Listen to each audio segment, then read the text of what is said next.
Hello YouTube, hello everybody.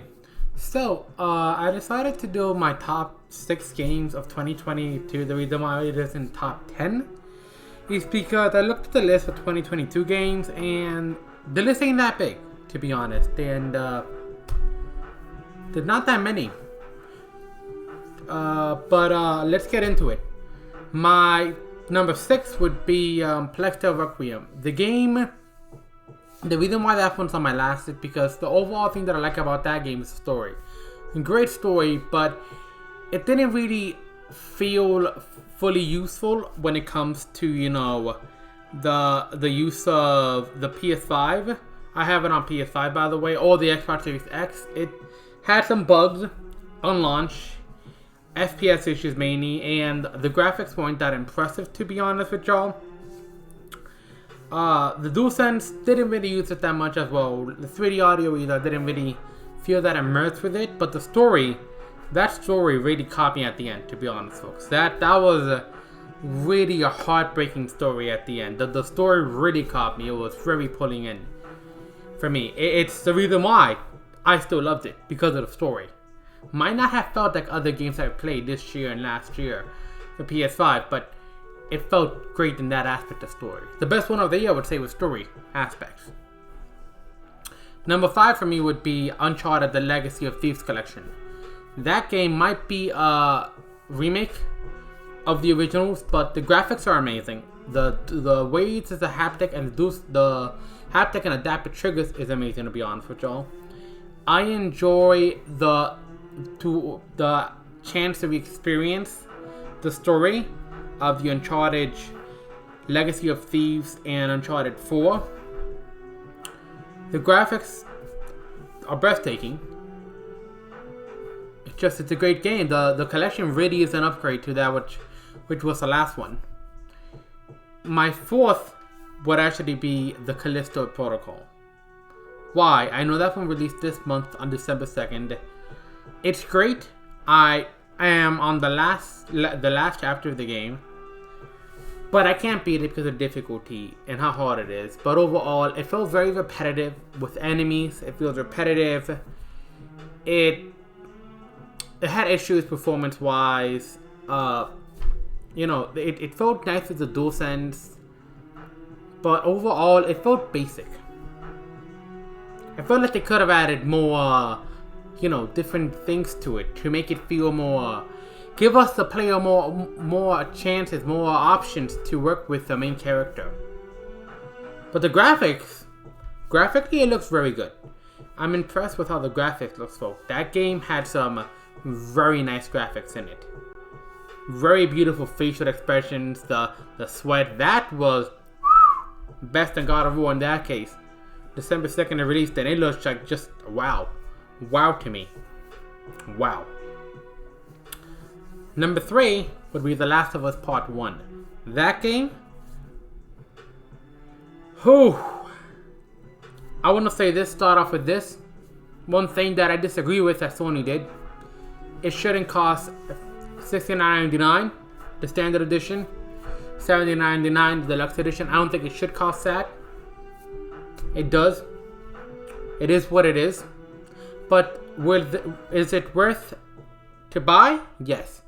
Should they have created it? Yes, they should. I totally feel that The Last of Us Part 1 was a necessary creation. It's night and day difference. With character models, with animations, with, how much grass and trees and the everything. Visually, it's a huge improvement. Even comparing to the PS3 version. Even to the PS4 remaster, it's still a night and day leap of a difference. Very impressive. I am impressed beyond comprehension with that game, with The Last of Us Part 1. I enjoyed it.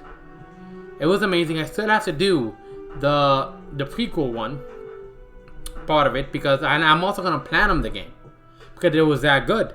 I also wanted to platinum the first game, the original remaster, but I didn't because it had difficulty trophies, and that game is not easy to beat on difficulty trophies. It's a pain to beat. There were some minors about that game, to be honest, other than just the price. they didn't add many of the new mechanics that came in Last of Us Part 2. Like being able to lay on your belly. They did add a couple of those mechanics, like being able to smash enemies' heads and all that. But I feel they could have added more to it. More of the old mechanics into that game. They did add the mechanic where, you take apart your gun on the table. That was a very neat mechanic they did. They added, cheats. They added the capability to...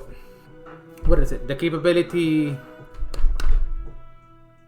to add skins to your character's guns and character's body, the clothing as well. That's another thing they added that was new in the other game.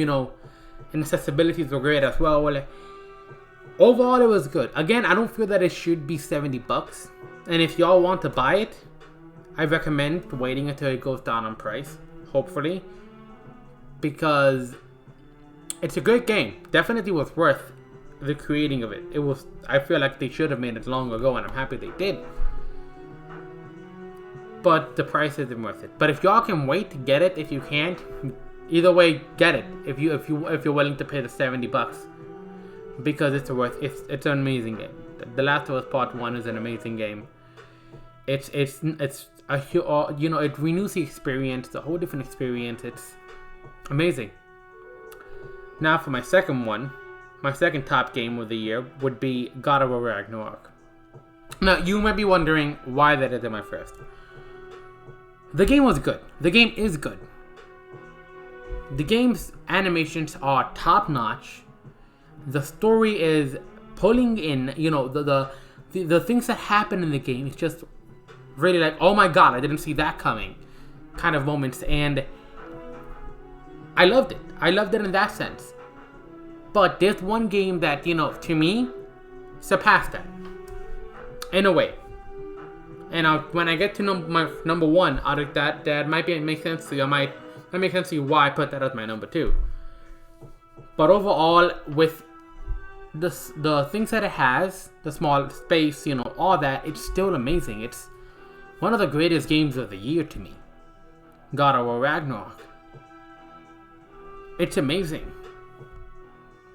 The plot twists, the turns, the mystery, the connection between characters, the way they bond, the new ability, everything from combat. It's amazing. And the only downside to me, I would say, is that, it is an open world. It isn't fully open world. I feel like that could have made it even better. And it didn't really use the adaptive triggers much. That's another reason why I put it in my number two. Because I like games to fully utilize the PS5. Not just the hardware itself, but the controller itself, what we have on our hands. This piece of machinery right here. Because this is our connection to the game. So I want them to use these triggers, the haptic and all that. So, down to my number one is Horizon Forbidden West. Released on February of this year. And the reason why that's above God of War is because it has everything God of War has, but in the extreme. The facial expressions are not as good as God of War, that I can say, but it's open world and like huge world, and it's beautiful. And it uses the DualSense adaptive triggers very well. The triggers, the speaker, the haptic. The haptic doesn't use that as much as it does for Ragnarok. Ragnarok uses the haptic more. So does Last of Us. But the adaptive triggers it does, because it has a wide variety of weapons you can use, and depending on the weapon you use, the triggers will react to that. But that world, whether you're in night and you're in day, it's beautiful. It is beautiful. It's amazing. It's astonishing to me. It is astonishing. I love it. I love everything about it, folks. I love everything about it. So, Horizon Forbidden West is my number one, and it is my game of the year for that reason. Because it's God of War on a higher level. With a whole world, you can climb up mountain, you can fly around, you can defeat giant enemies, the combat is intense, the enemies are big. the graphics, even when you put it on 60 FPS performance mode, it still maintains that beautiful beauty. I can't tell the difference between graphic mode and performance mode, because it doesn't look like it decreases to me. It's impressive beyond comprehension. The lighting, the sun, the water, the mountain, Horizon Forbidden West is, to me, a masterpiece of a game. And none of the other games this year have surpassed that masterpiece to me. Callisto surpassed both this one and God of War with animations, with expressions on the face. Now, when it comes to like Last of Us and Callisto, I say those are like, maybe it's hard to choose between which has better animations. But again, it's amazing. Horizon Forbidden West is my game of the year. It's my first collector's edition to ever own, and I don't regret it. I was gonna buy the God of War Ragnarok collector's edition, but I didn't because it brings Thor of Hammer, and I didn't really like Thor before the game launch, and I still don't, even after I beat the game. So even though Horizon Forbidden West does not have the level of character development and animation as God of War Ragnarok does, I still love the world itself. It's just breathtaking. How big the map is and how detailed the map is. How detailed the map is. From a distance and from up close. So y'all, with that is my top 6 games of the year for me for 2022. Like I said, this year was jam-packed for PlayStation. And you may be wondering, do I have any Xbox games on there? No, I don't. Mainly because Xbox didn't really have anything of interest this year. I have the Xbox Game Pass, and I don't use it because it's just nothing of interest on there. Nothing of interest. Xbox hasn't been making anything of interest. I have an Xbox Series S back there, and you know, nothing of interest. So hope y'all enjoyed, you know, this rundown of what I find the best games of the year, and down in the comments let me know what you think. Which ones you like, which ones you hate, which ones if you agree with my choices, and or if you disagree. Let me know. I personally feel these are my opinions, my thoughts, and to me, that's my list. So see you guys as soon as possible, okay? See you in the next video. Bye!